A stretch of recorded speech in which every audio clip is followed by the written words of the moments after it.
नमस्कार दोस्तों, मैं कृष्ण यादव फिर से आप लोगों के लिए किसी भी परीक्षा के लिए सामान्य विज्ञान आरआरबी 2024 परीक्षा प्रैक्टिस सेट लेकर आ गया हूं, जो मैं आपके लिए काफ़ी इंपॉर्टेंट क्वेश्चन लेकर आता हूं। चलिए देखिए, पहला क्वेश्चन है, कार्य का मात्रक क्या होता है? तो जूल। कार्य का मात्रक क्या होता है? जूल। और वर्ष का इकाई क्या होता है? तो दूरी। इकाई मात्रक क्या होता है? तो दूरी। कार्य का इकाई मात्रक क्या है? जूल। और वर्ष का इकाई क्या है? तो दूरी। और एम्पियर का मात्रक क्या होता है? तो प्रकाश तीव्रता का।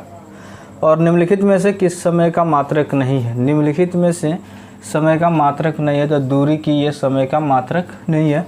पास्कल का इकाई क्या होता है? तो दाब होता है। पास्कल का इकाई होता है दाब।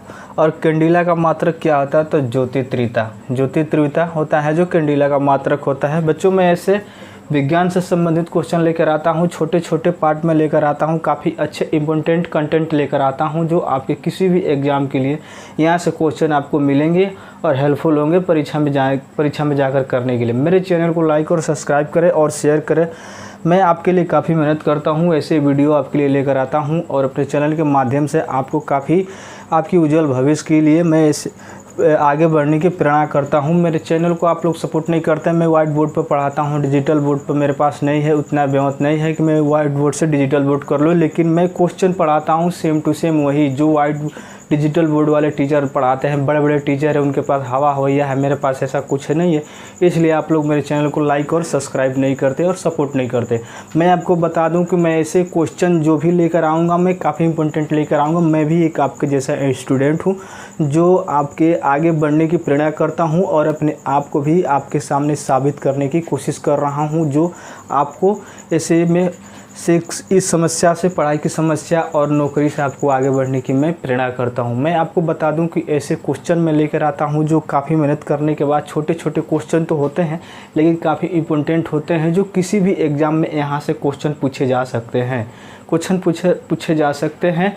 और मैं समझ रहा हूँ कि मेरे चैनल का कोई वैल्यू नहीं है, लेकिन क्योंकि मैं भी एक छोटा सा स्टूडेंट हूं, जो आपके लिए छोटे से क्वेश्चन के माध्यम से मैं अपने प्लेटफार्म के संबंधित से मैं आपके पास भेजने की कोशिश करता हूं। मैं आपके लिए भविष्य में किसी भी समस्या का उज्जवल भविष्य के लिए भगवान से कामना करता हूं कि आपकी नौकरी जल्द से जल्द लगे, मेरी पढ़ाई से लगे चाहे किसी और की पढ़ने से, लेकिन आपकी नौकरी लगे। मैं आपको बता दूँ कि बूंद बूंद से तालाब भरता है, बूंद बूंद से तालाब भरता है और उसे संतोष का फल सबसे मीठा होता है। भैया, संतोष का फल सबसे मीठा होता है।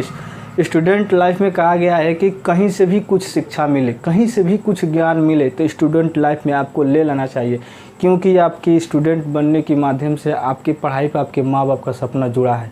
क्योंकि आप नौकरी करेंगे तो आपके माँ बाप का सपना जुड़ा है कि उनके अच्छे घर, उनके अच्छे खाना, अच्छे पहनना उनको आप दे सके। इससे मजाक करेंगे किसी टीचर और किसी क्वेश्चन के साथ तो आपको ऐसी नौकरी नहीं लगेगी। भैया, किसी की नौकरी स्टूडेंट लाइफ एक सादा लाइफ होता है, जो कोई भी आपके समय में आए भी उसके कोई भेदभाव नहीं होता है। आप स्टूडेंट लाइफ में ऐसे जिए और किसी भी क्वेश्चन को आपको उसको महत्व देना है, उसको पढ़ना है और किसी भी टीचर को इग्नोर नहीं करना है। कोई भी टीचर हो, इसे इग्नोर नहीं करना है, आपको पढ़ना है, क्योंकि टीचर ही आपका लाइफ सुधार सकता है, आपको ज्ञान दे सकता है। मैं कहीं से भी आपके लिए लेकर आता हूँ, कितना कोशिश करके अच्छे से सवाल लेकर आता हूँ और मैं आपको बताता हूँ। मैं अपने प्लेटफार्म के माध्यम से किसी भी आदमी को हेल्प करना चाहता हूँ, क्योंकि मैं अभी उस प्लेटफार्म पे इतना बड़ा हूँ नहीं कि मैं कहीं से भी हेल्प कर लूँ, लेकिन मैं जिस दिन धीरे धीरे कोशिश करने के बाद भी मैं आपके सामने साबित कर पाऊँ कि मैं अच्छा पढ़ाता हूँ और अच्छा क्वेश्चन लगा। मैं कोई टीचर नहीं हूँ, मैं समझ लीजिए मैं कोई टीचर नहीं हूँ। मैं सिर्फ आपके लिए कंटेंट बनाकर मैं क्वेश्चन लेकर आता हूँ कि ऐसे क्वेश्चन आप पढ़ें और अपने नोट्सबुक में लिखें और अपने एग्ज़ाम हॉल में जाकर फाड़ चीर कर चले आएँ, जैसे क्वेश्चन कर चले आएँ। मैं सिर्फ यही करता हूँ। मैं स्टूडेंट के माध्यम से मैं आपके लिए क्वेश्चन लेकर आता हूँ। मैं कोई टीचर नहीं हूँ, मैं सिर्फ कंटेंट बनाता हूँ और आपको क्वेश्चन आपके सामने लेकर आता हूँ और आपको समझाने की कोशिश करता हूँ और आपको बताने की कोशिश करता हूँ कि मैं आपके बताने से और आपको पढ़ाने से, आपको समझाने से कोई समझ नहीं पाएगा। पढ़ना तो आपको होगा, क्योंकि मैं आप कितना भी भोंक लूँ और कितना भी समझा लूँ, समझना एकदम मैं नहीं समझा पा सकता, लेकिन समझना आपको होगा। समझाने वाला उसी को समझाता है जो समझने वाला सामने का अच्छा व्यक्ति हो, जो समझने वाला अच्छा व्यक्ति हो। और उसको समझा सकता है। किसी बेवकूफ़ आदमी से बात करने से कोई फ़ायदा नहीं हो सकता, क्योंकि अच्छे स्टूडेंट वही होते हैं कि जो सबका सम्मान करना और इज़्ज़त करना और उसका वैल्यू देना जानते हैं। किसी भी क्वेश्चन और किसी भी किताब की इग्नोर नहीं करना चाहिए बच्चों। कहीं से भी क्वेश्चन एग्जामिनर पूछ सकते हैं, क्योंकि इतने बड़े बड़े कोचिंग इंस्टीट्यूट हो गए, कितना पढ़ा दिया गया है। एक ये छोटे से एग्ज़ाम और छोटे से किताब और बुक पर ज़्यादा एग्जामिनर फोकस कर रहे हैं, ये कि किसी भी एग्ज़ाम बच्चों को छाटा जाए और कहीं से ना कहीं से पकड़ लिया जाए। नहीं तो इतने बड़े बड़े इंस्टीट्यूटों के सारा क्वेश्चन पढ़ा दिया गया। मैं क्या हूँ, मैं तो छोटे छोटे क्वेश्चन लेकर आता हूँ, सिर्फ आपके लिए एक प्रैक्टिस सेट लेकर आया हूँ। चलिए, मैं कुछ नहीं कहूँगा, मेरे चैनल को बच्चों सपोर्ट करें। मैं आपके जैसा एक छोटा सा भाई और एक गरीब टीचर, गरीब एक स्टूडेंट और टीचर, जो भी जान लीजिए, मैं बोल रहा हूँ। मेरे चैनल को लाइक और सब्सक्राइब करें। चलिए देखिए, यहाँ तो मैं बता दी हूँ कि कार्य का मात्रक इकाई जूल होता है और प्रकाश वर्ष का समय दूरी होता है और एम्पियर का मात्रक तीव्रता प्रकाश तीव्रता होता है। निम्नलिखित में से समय का मात्रक नहीं होता तो दूरी नहीं होता है। और पास्कल का इकाई क्या होता है तो दाब होता है। कैंडिला का मात्रक क्या होता है तो ज्योति तीव्रता होता है।